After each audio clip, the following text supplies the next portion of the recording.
Hello everyone, welcome back to my channel. Myself doctor Shreya. और आज के इस वीडियो में हम बात करने वाले हैं कि क्या आपको क्लिनिक ज्वाइन करना चाहिए भी या नहीं करना चाहिए, और अगर हाँ तो हमें किस टाइम पे करना चाहिए।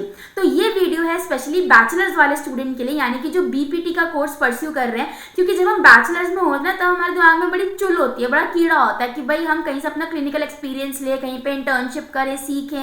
क्योंकि जब नए नए हमें सारी चीज़ें देखने को मिल रही होती है तो हमारा बड़ा मन करता है। बट यहाँ पे मेन पॉइंट ये आ जाता है कि आपको क्लिनिक ज्वाइन करना चाहिए अपनी बैचलर्स में, और अगर हाँ तो कब से करें, ये तो कोई बताता नहीं है हमें। अब मैं यहाँ पे आपको इसका आंसर देती हूँ। सो आइडियली जब आप बैचलर्स में होते हो तो आपको सेकेंड ईयर से क्लिनिक ज्वाइन करना चाहिए। इसका मैं आपको रीजन बताती हूँ कि आपको फर्स्ट ईयर में क्लिनिक ज्वाइन क्यों नहीं करना। फर्स्ट ईयर में बहुत बच्चे होते हैं जो सीधा क्लिनिक पे भाग जाते हैं, वो गलती मत करना, सेकेंड ईयर से ज्वाइन करना। रीजन भी, जब आप स्कूल से निकल के कॉलेज में आते हो ना बच्चों, तो आपका जो पढ़ने का तरीका है, जो पढ़ने का स्टाइल है, वो बिल्कुल चेंज हो जाता है। 11th 12th बिल्कुल अलग होती है और जो आपकी कॉलेज लाइफ है वो बिल्कुल अलग होती है, राइट। जब आप कॉलेज में आते हो तो फर्स्ट ईयर में होते हो तो आपके ऊपर मतलब बुक्स का इतना लोड होता है, इतना सिलेबस का लोड होता है कि आप पढ़ते पढ़ते थक जाओगे। एनाटॉमी ही केवल इतना टाइम कंज्यूमिंग सब्जेक्ट है ना कि मतलब वाट लग जाती है पढ़ते पढ़ते भाई उसको।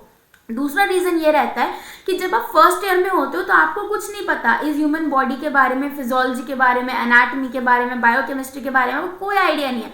तो आप जाके पेशेंट को क्या देखोगे, क्या करोगे, कुछ समझ ही नहीं आएगा, ठीक है। सो फर्स्ट ईयर में आपका जो फाउंडेशन है, जो आपका बेस है ना, उसको अच्छे से स्ट्रॉन्ग करो।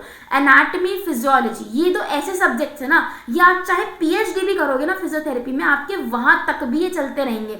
आपको इनकी बुक्स को उठा उठा के देखना पड़ेगा, खोल के याद करना पड़ेगा फिर से, भाई कौन सी मसल कहाँ से है, कौन सी नर्व कहाँ जा रही है, राइट। सो फर्स्ट ईयर में अपना सिर्फ फोकस रखो पढ़ाई के ऊपर। एनाटॉमी, फिजियोलॉजी, ये दो सब्जेक्ट्स अपने बिल्कुल स्ट्रॉन्ग कर लो।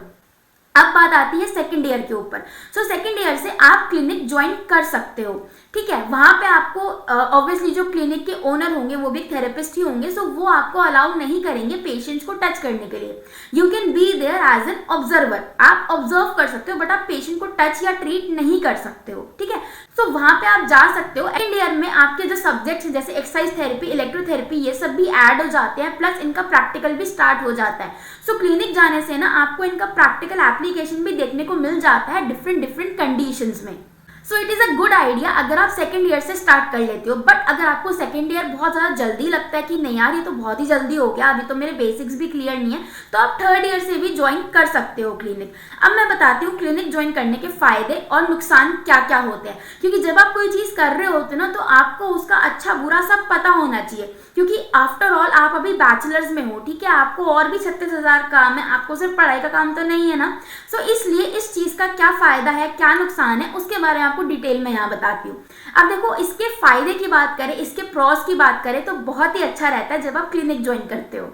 सबसे पहला तो जो आपका प्रैक्टिकल एक्सपीरियंस है, नो डाउट वो तो बढ़ता ही है। क्योंकि आप इतने ही कम एज से, यानी कि जब आप सेकेंड थर्ड ईयर में हो तब से आप पेशेंट को जाके देखने लग रहे हो, आप सीख रहे हो, वहाँ पे आप डेली बेसिस पे जा रहे हो, तो जो आपका एक्सपीरियंस है वो भी बढ़ रहा है। प्लस क्लिनिक कैसे काम करता है, कैसे ऑपरेट करता है, कितने चार्जेस लेने हैं, कैसे पेशेंट्स का जो रिहैबिलिटेशन है वो पूरा प्लान करना चाहिए, पेशेंट की कितनी सीटिंग्स होती हैं, कितने दिन उसका ट्रीटमेंट कंटिन्यू रहता है, वो सारी प्लानिंग, प्लॉटिंग, फाइनेंशियल सारा आपको देखना होता है वहाँ पे। सो वो चीज़ें जब आप जाते हो और ऑब्जर्व करते हो तो आपको बहुत जल्दी वो चीज़ें समझ जाती है, क्योंकि आपने वहाँ पे वो काम करते हुए देखा है उस तरीके से, राइट। सो आपका एक्सपीरियंस बढ़ा इन बोथ वेज। आपने जो डिफरेंट मेडिकल कंडीशंस देखी वहाँ पे उसमें ही बढ़ा, प्लस क्लिनिक कैसे रन किया जाता है, अगर फ्यूचर हम क्लिनिक खोलना है आगे जाके तो आपको पूरी नॉलेज हो गई कि हाँ भाई क्लिनिक ऐसे ऑपरेट होता है।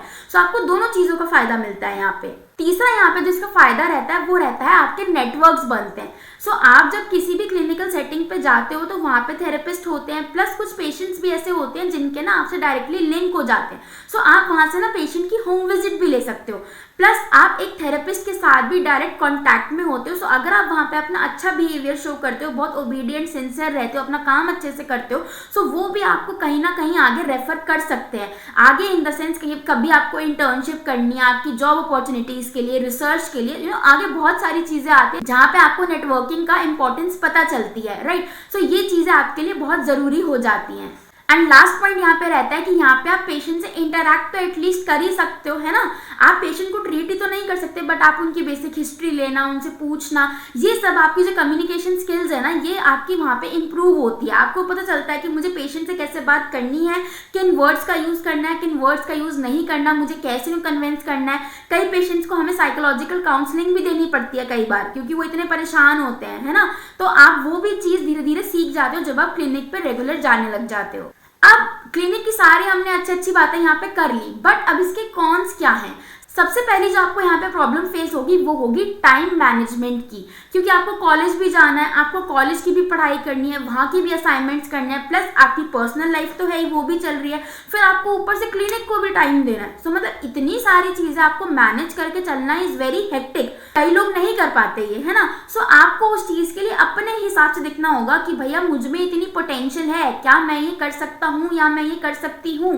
अगर इसका जवाब हाँ है तो ही क्लिनिक के रास्ते पे जाना, वरना मत जाना। खुद भी परेशान होगे, जहाँ पे जाओगे वहां पे भी ऐसी की तैसी कर दोगे, अपना भी इंप्रेशन खराब करोगे, उनका भी जो काम है, टाइम है, वो सब खराब करोगे। सो ये चीज मत करना। दूसरा क्या होता है ना कि जब आप इतना अर्ली क्लिनिक ज्वाइन कर लेते हो तो जो आपकी रिस्पॉन्सिबिलिटीज होती है क्लिनिक में वो बहुत कम होती है। आप यूजुअली सिर्फ ऑब्जर्वरशिप पे होते हो, you have to just observe the patient. तो आप सोचते हो भाई मैं जा रहा हूँ, अपना इतना टाइम लगा रहा हूँ, एफर्ट लगा रहा हूँ, बस जाके पेशेंट को देखो, ना ट्रीट कर सकते ना कुछ कर सकते, फायदा ही क्या है जाने का। सो कई बार हमारे दिमाग में ये बात आ जाती है और इससे हम बहुत ज्यादा फैटीग और स्ट्रेस वाली कंडीशन में चले जाते हैं। सो इन बातों का आपको ध्यान रखना है कि शुरुआत में तो आपको पेशेंट नहीं दे सकते ना यार। ऑब्वियसली आप खुद सोचो, आपको अगर भगवान ना करे कभी किसी थेरेपिस्ट के पास जाना पड़े फॉर द ट्रीटमेंट, तो आप ये नहीं चाहोगे ना कि भैया अभी जो सेकेंड ईयर का बच्चा है वही मुझे आके ट्रीट करे। आप क्या चाहोगे कि भाई एक अच्छा, जिसके पास बहुत एक्सपीरियंस हो, बहुत तजुर्बा हो, वही वाला थेरेपिस्ट मुझे ट्रीट करे, है ना।